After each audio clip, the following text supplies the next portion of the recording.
Hello and welcome प्यारे बच्चों, कैसे हो सारे। मैं असीम भारद्वाज स्वागत करता हूं आप सभी का संसारम पे। छत्तीसगढ़ सरकार के अंतर्गत अगर आप भी वर्ग एक के शिक्षक बनना चाहते हैं, व्याख्याता बनना चाहते हैं बच्चे, और भौतिक विज्ञान विषय आपका है, फिजिक्स सब्जेक्ट के अध्यापक आप बनना चाहते हैं, तो इस विषय के शिक्षक बनने के लिए कितने स्टेज से आपको क्रॉस करना पड़ेगा, कौन कौन से सब्जेक्ट्स आपको तैयार करने पड़ेंगे बच्चे, एग्जाम में कितनी वेटेज कौन से विषय की होगी, ये सारे विषयों के ऊपर इस सेशन के अंदर बच्चे हम चर्चा करेंगे। तो आइए बच्चे, छत्तीसगढ़ वर्ग एक के अंतर्गत फिजिक्स या भौतिक विज्ञान विषय में 150 नंबर का एक आपका पेपर लिया जाएगा। मैंने कहा बच्चे सिर्फ एक से मेरा मतलब है आपको कोई टेट एग्जाम पास नहीं करना है। सबसे पहला जो कंफ्यूजन होता है बहुत सारे बच्चों को कि सर टेट एग्जाम हमें भी देना होता है क्या? बिल्कुल नहीं, अभी तक कोई टेट एग्जाम आपसे नहीं लिया जाता है बच्चे। सिर्फ एक ही टेस्ट होता है, सिलेक्शन टेस्ट, यानी फाइनल मेरिट लिस्ट जिसके आधार पर बनती है, एक ही पेपर देना होता है। 150 नंबर का होता है, 150 क्वेश्चन बच्चे उसके अंदर होते हैं, 3 घंटे का आपको समय दिया जाता है और 1/4 की नेगेटिव मार्किंग होती है, यानी 4 गलत आंसर कर देंगे तो आपने जो एक क्वेश्चन सही किया वो भी आपका नंबर काट लिया जाएगा। अब फिजिक्स यानी भौतिक विज्ञान के शिक्षक बनने के लिए जो आपका एक पेपर होगा बच्चे, सिलेक्शन टेस्ट होगा, वो सिलेक्शन टेस्ट 2 भाग में बटा है।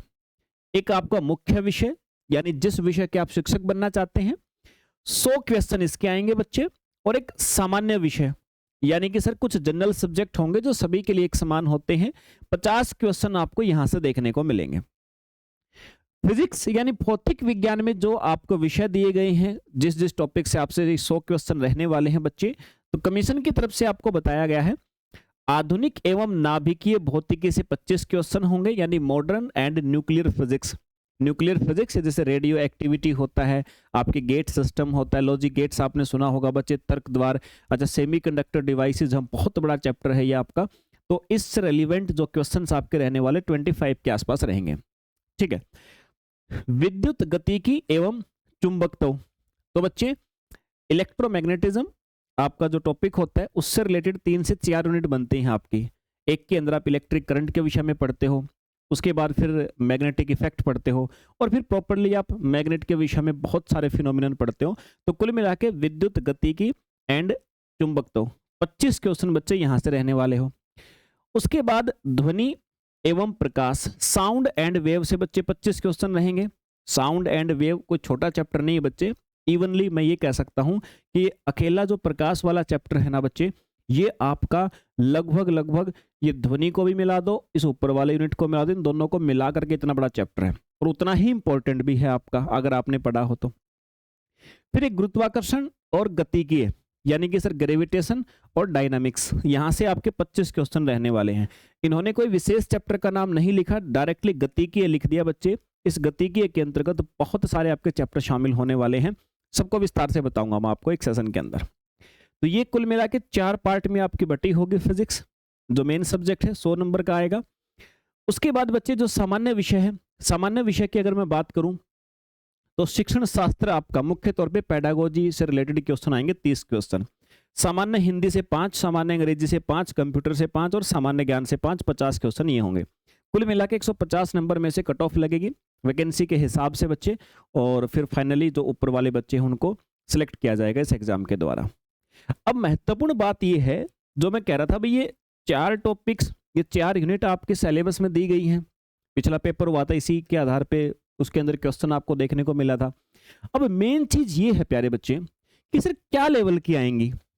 अब आप देखो 11th 12th के शिक्षक आप बनना चाह रहे हैं, तो ये तो श्योर है सर कि ये लेवल तो रहने ही रहने वाला है।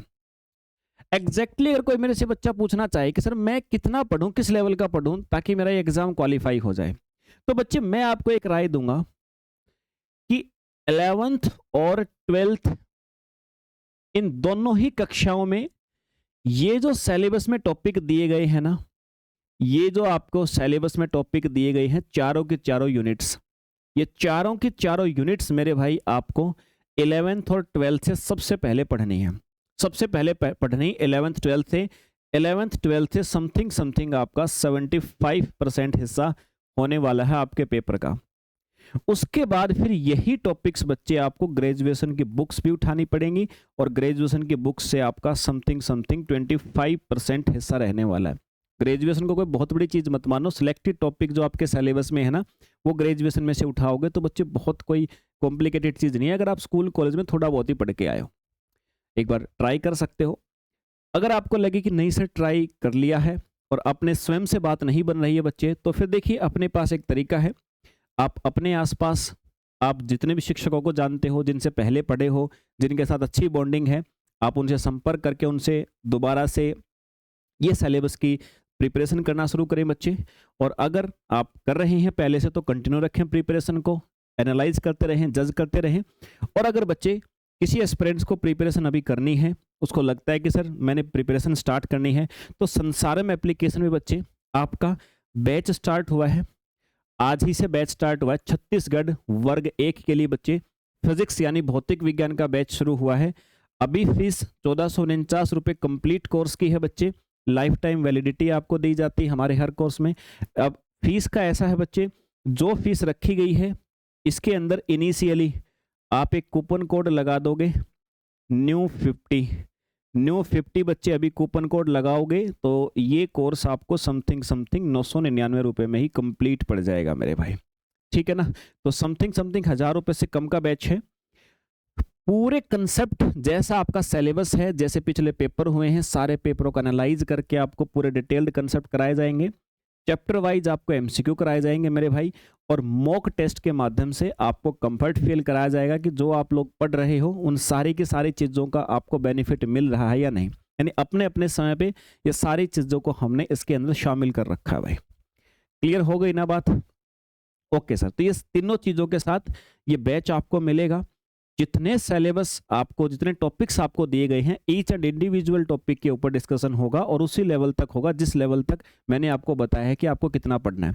स्वयं से पढ़ते हैं थोड़ी प्रॉब्लम आती है, समय कम होता है, स्वयं से पढ़ने बैठते हैं तो एनसीईआरटीज बुक्स को भी पढ़ने बैठते हैं, 11th क्लास को भी इवनली बहुत ज़्यादा समय कंज्यूम हो जाता है बच्चे। और एक बार अगर किसी टीचर से आप लोग उसी चैप्टर को पढ़ लेते हैं तो उसके बाद में वो जो चैप्टर आपको 3 घंटे में हो रहा था वो 40 मिनट में भी हो सकता है आपका रीडिंग। तो समझ बढ़ती है बच्चे, बेनिफिट होगा आपको डेफिनेटली। तो जो भी एस्पिरेंट चाहता है प्रिपरेशन करना, संसारम एप्लीकेशन करना क्या है आपको इतना सा काम करना है मेरे भाई, संसारम एप्लीकेशन डाउनलोड करनी है। संसारम एप्लीकेशन प्ले स्टोर से जाकर के बच्चे डाउनलोड करनी है। एप्लीकेशन डाउनलोड करोगे तो आप जैसे ही पेड क्लासेस में जाओगे आपको बैच शो हो जाएगा और एक आपको बुक शो हो जाएगी। आपकी चैप्टर वाइज बुक भी आपके लिए प्रिपेयर की गई है ताकि जो चैप्टर आप लोग करते जाएं, पढ़ते जाएं कंसेप्ट, उसके एमसीक्यू प्रैक्टिस भी करते रहें। संसारम की तरफ से ही बुक आपकी पब्लिश की गई है। और बाकी किसी प्रकार की अगर आपको रिगार्डिंग में प्रॉब्लम आती है बच्चे तो इस नंबर पे आप लोग संपर्क कर सकते हो, ठीक है। इस नंबर पे संपर्क कर सकते हो, मेरे पास में डायरेक्टली व्हाट्सएप पहुंचेगा। अगर व्हाट्सएप इस पे करते हो, कोई क्वेरी हो तो आप लोग पूछ सकते हो। तो चलिए बच्चे, ये थोड़ी सी जानकारी थी। बाकी इंडिविजुअल टॉपिक्स के नाम अभी तो मैंने आपको जो कमीशन ने दिया है वो 4 यूनिट मैंने बताई। अब इन 4 यूनिट के अंदर जो आपके 25 से 30 टॉपिक्स इंडिविजुअल हैं उनके विषय में भी आपको मैं जानकारी दूंगा। तो उसके लिए फिर एक अलग से सेशन मैं अरेंज करूंगा, अभी शायद कल ही करूंगा, तो उसके अंदर हम लोग डिस्कशन करेंगे बच्चे। तो चलिए मिलते हैं फिर अगले सेशन में। जय हिंद भाई।